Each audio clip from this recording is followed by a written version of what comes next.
I've had the pleasure to live and work in Overland Park, Kansas for 5.5 years now.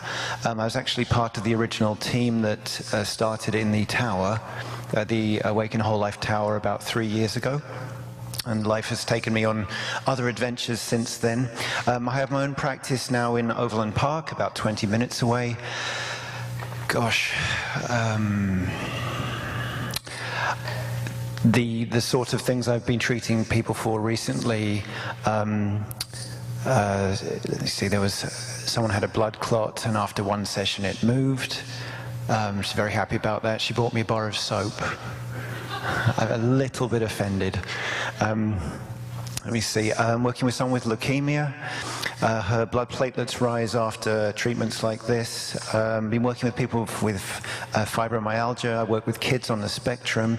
I see a lot of people for anxiety, a lot of people for depression, a lot of people that are feeling stuck, and I'm going to kind of explain what some of that is about. I do not say that vibrational sound healing is the be-all and end-all. If you have a broken arm, go to the hospital, right? It is a part in the, I want to say, the deeper and greater and more sustainable health of the human vessel as a whole. I'm going to speak in terms of the human body and its relationship with the other dimensions that it exists in. So let me just get on with it. Oh, by the way, I'm aware that I'm speaking to a very well-read crowd here. I'm aware that you've probably listened to as much Tom Kenyon as I have, Jonathan Goldman, and so on. So there are some things that I've specifically been guided to talk about this afternoon. So I'm going to breeze pretty quickly through the parts that honestly I think you probably already know, because I really don't want to patronize you. Okay? So I was really hoping that would work. There we go. All right, so briefly then, what is the nature of sound? Sound is vibration, it's moving, okay? Everything's moving, everything is moving. Waveforms, by that I mean the cyclical repetition. We measure pitch and so on in hertz. That's how many times a second or a millisecond that it repeats itself. You know, even without looking, you would be able to tell my gender, where I'm from, roughly my age, just by the pitch of my voice. That's how much information you get from it. It's omnidirectional, of course. So while it might be useful in part to be looking this way, you don't need to be looking this way to participate in what we're doing this afternoon. And of course it's temporal, because we exist, I want to say largely in the third dimension, and in the third dimension time is a reality. Yes, I've been taught just as much as all of you that time is an illusion, but we will be together for 90 minutes, one way or another. And of course, sound only exists in temporal form, so it's actually very well suited to us as humans. People talk about sound and vibration like they're the same thing, but it's not. If this whole auditorium was vibration, then this right here is sound. It's a tiny, tiny aspect and element of what we actually encounter as vibration. And even what we can actually hear is a small amount of that if you compare us to the elephants and bats, whales, and so on. In fact, out of those two, it's probably the child that could hear more than the adult, because the adult's probably had a lot of his or her hearing impaired through loud noises and just generally not looking after oneself. So consider that it is vibrational healing that we're talking about, and sound is an aspect of that. And as for sound, how sound complements the healing process, you know, even if we didn't call it vibrational sound work, even if we called it a massage, you all listen to music to relax, you all listen to sound and so on to change your state in some way. But you see, sound is tactile. Later on in the work we're going to do this afternoon, I'm going to play some very deep sound, and you will feel it, but you won't be able to see it. So sound is this wonderful substance that sits in between dimensions. It belongs to this realm, and it belongs to other realms as well. You can't see sound, but you know it's there. Of course, it's impersonal, it's undefinable. If I'm talking about sound here rather than song lyrics or something like that, because with a lot of the issues that we spend our adult lives trying to circulate back on are caused by our left brain and our ability and our attempt to assimilate information as best we can. But sound is undefinable, it's non-informational. And because of that, the brain kind of steps to the side and lets the system open up. And of course, it's a connecting substance as well. You could all think back. If I were to play you a Michael Jackson song, you'll probably remember it in a heartbeat, dancing to it, or the first time you heard it, or something like that. And that's the connective ability of music and sound. And a bag of chips or a ruler can't do that for you. And that's why it's used so much in Alzheimer's treatment and so on. If I talk about embedding energies, of course we're all here because of a shared metaphysical interest, aren't we? And the people I was mentioning, Jonathan Goldman, Tom Kenyon and so on, sound is used, the physical substance of sound is used to embed and hold and contain higher frequencies, seventh dimensional energies and so on. We'll be working with that in a few minutes. And then again, I'm going to say the fact that sound exists in a linear form, that maps it directly onto the human system. And as for how sound is used and how it's applied, so obviously we have ears. You're listening to me with your ears. Up there we've got the auditory cortex, and sound is processed through the temporal lobe and then kind of into the frontal lobe, mostly through the temporal lobe. In English, I mean to say that you hear sound through your ears, it then transpires, it then creates an effect through the neurotransmitters, and that does something in the rest of your body. Is the first one. Then, of course, we've got the physical body. This is Dave right here. I live in a world where everyone male is called Dave. But as I said, sound is a physical substance. Sound can vibrate you. A lot of the, say, physical ailments that any of us go through are merely, were once etheric of origin, and they slowed down and solidified enough to the point that they could be felt in the body. So by using sound in a particularly focused, concentrated way, you can work that in reverse. And then, of course, we've got the auric field here, the energy body. And a lot of what I want to talk about today concerns that. Can't talk about sound healing without talking about brain entrainment in some way.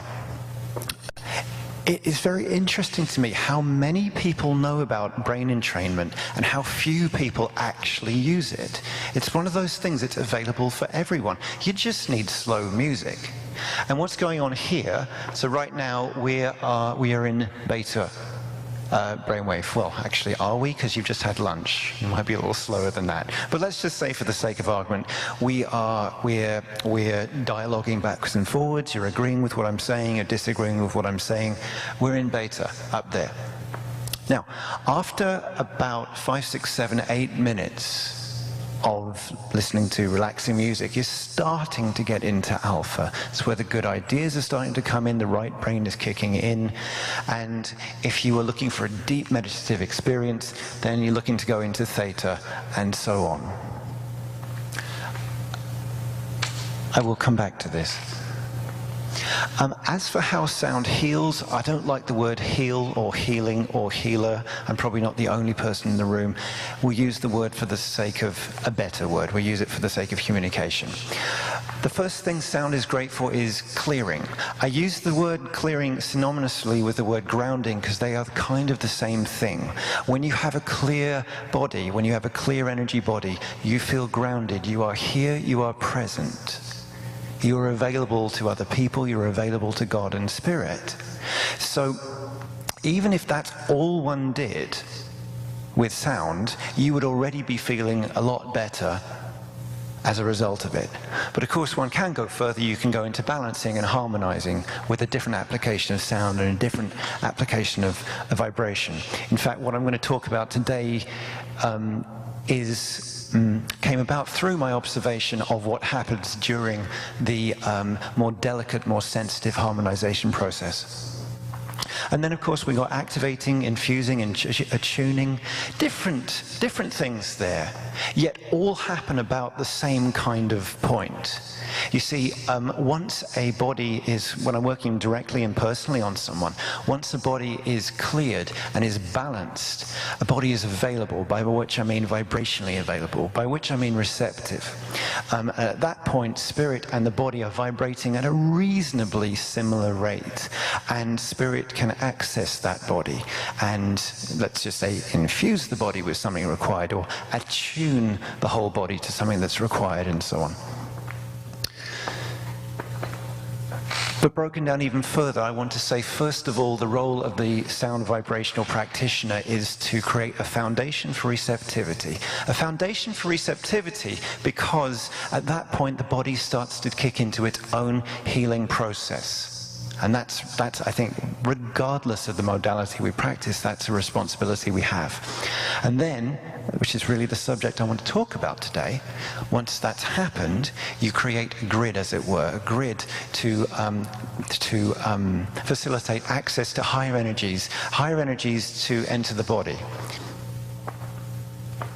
Okay.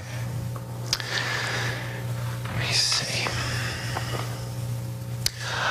I want to take the next few minutes to talk about the geometric form of the body. Obviously, you see here, modeled, of course, upon my own body.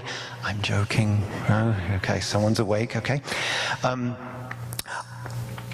Round about sort of 2/3 of the way through a normal kind of session I would give, I work with non-weighted tuning forks. I'm going to see if I can demonstrate this for you. And at this kind of point in the session, I have quite a receptive body sitting in front of me. I'm just going to try and demonstrate this to you. And it's not great practice when you have these things to bang them together, but I like to do it. And so, being just really, being someone that's really here to use sound and vibration deliberately and intentionally. I listen to sounds very carefully, I can't help it. And so I listen to the sound that these things make. Let me see if I can just, there we go. So.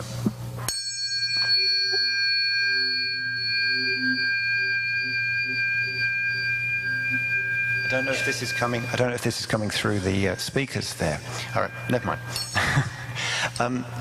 Never mind, because I started to notice that by manipulating the waveforms of the sound that I was hearing, it was affecting the geometrical grid of the person I was working with, and I was starting to become aware of, let's say, holes and deformations and so on, bulges in the energy field, and at that point the energy field, the energy grid, the geometric form of the body is very open and available and receptive to the person that is standing there and working in purity and in good faith on their behalf.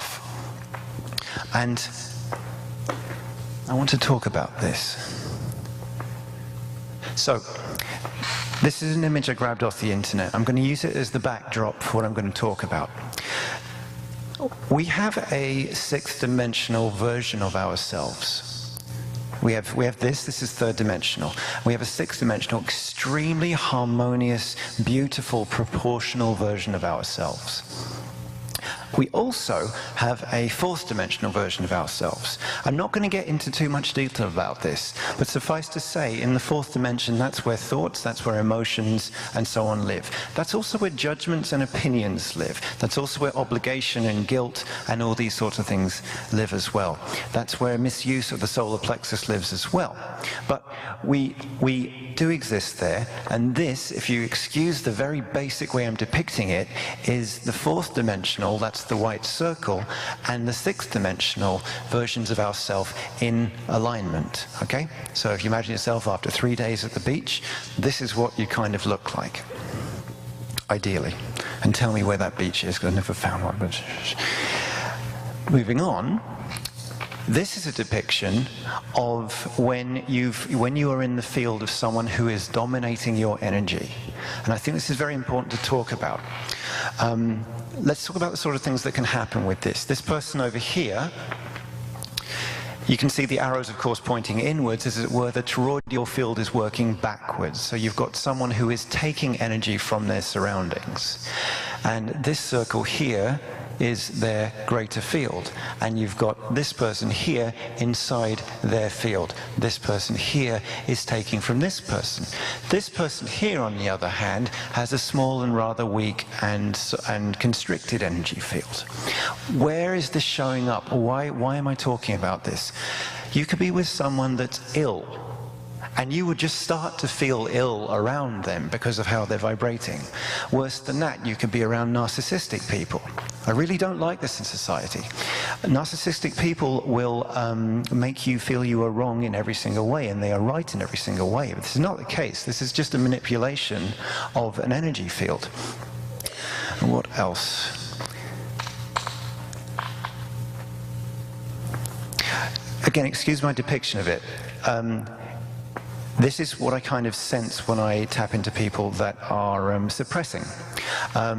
Consider, as it were, the New York taxi driver that spends the entire day bulldozing through traffic, bludgeoning through oppressive energy on all sides of themselves and just trying to get by. They're not tuning in with their environment, they're trying to block it out. But this would also look like someone that is resistant, controlling in some way, and if I say inauthentic, I'm talking about inauthentic towards their own personal feelings. I'm talking about hiding things from oneself. Okay? It's not a healthy state to be in. We all worry about admitting things to ourselves, admitting things to other people, but an inauthentic attitude towards oneself is energetically, I'm in the way, unhealthy. This is a depiction of someone with a low self-worth. Okay? Of course, we can draw it in a different way, but I think you see where I'm going with it, with the constrictions and so on.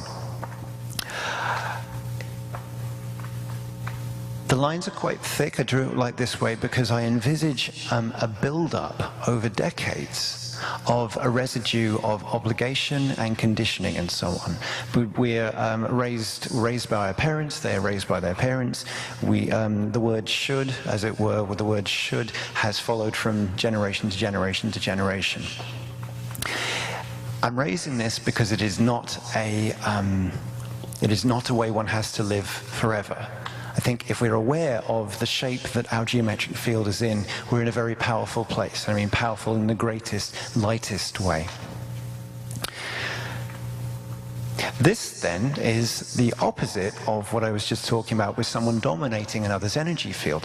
This is a depiction of holding space for someone else. Again, here we've got a small energy field. We've got someone who isn't feeling good. You know, your friend calls you up, said, I need to talk, I'm not feeling very good. Do you have time? Of course you say yes. And then, we're not trying to fix them. We're just tuned in, we're just radiating, we're just available. They're in our energy field, and they are supported by us. This, then, is when I tune in, this is what I see and feel when someone is in a pattern of some sort. When I say pattern, it's a semi-self-generated thought form pattern. Things like addiction. We've got things like post-traumatic stress disorder. We've got physical weight that you just cannot shift. We've got personal growth that you are resistant from. I would call this comfort zone. You could even throw the 7 deadly sins in there. People that cannot stop eating or are controlled by lust or envy or something like that. It is because of a thought form grid around them that they have not broken out of. That there's that much residue. This is a depiction of manifestation. You notice it's a similar form to the one I showed you right at the start, if you're still following, that is, right at the start of being a circle which roughly follows the same kind of shape as the sixth-dimensional version. It's in broken lines because, you see, once you think of something that you want to create, it exists. It exists like that. But the trouble is why people lose interest in manifesting and so on is because it doesn't show up straight away. But all we're actually supposed to do is hold the form. We're supposed to hold the form and then it solidifies. I notice that we get, not criticized, but we're asked by the guides quite often, why do we lose interest? Why do we lose interest in things that we want to create when we're so close? We're always so close.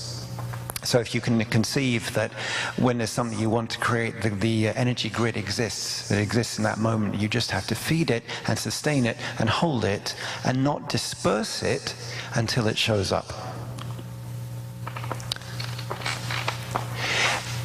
If you excuse the coffin shape, this is a depiction of an injury. And just as you would have an injury in the physical body, that injury also displays itself in the geometric field. So what I was just showing there, which you couldn't really hear, I will work on the injury, the tear or whatever, in the geometric field after I've worked upon the physical body, because the physical body is a mirror of the outer field. Finally, this is just a depiction of clearing. I forget which indigenous tribe it is. Yeah, it escapes me right now. But they talk about keeping, they pronounce it the pokpo, the auric field. And they talk about the importance and the great importance of keeping the energy field clear. Because with a clear energy field, we're connected. The problems aren't there. All the things we're looking to feel and experience, we feel. And it's just because of this residue outside of us that we feel heavy, we feel frustration and so on. So for me, clearing is the #1 discipline of the spiritual path. Okay. What's the point? Why did I just take 10 minutes of our lives to talk about this? For me, it's some of the most important things I could ever invest myself in. You see, when we can intentionally navigate the dimensions, that is to say, here I am in the third dimension, I accept something's going on in the fourth dimension, we can intentionally change our state of being, and we become less reactive.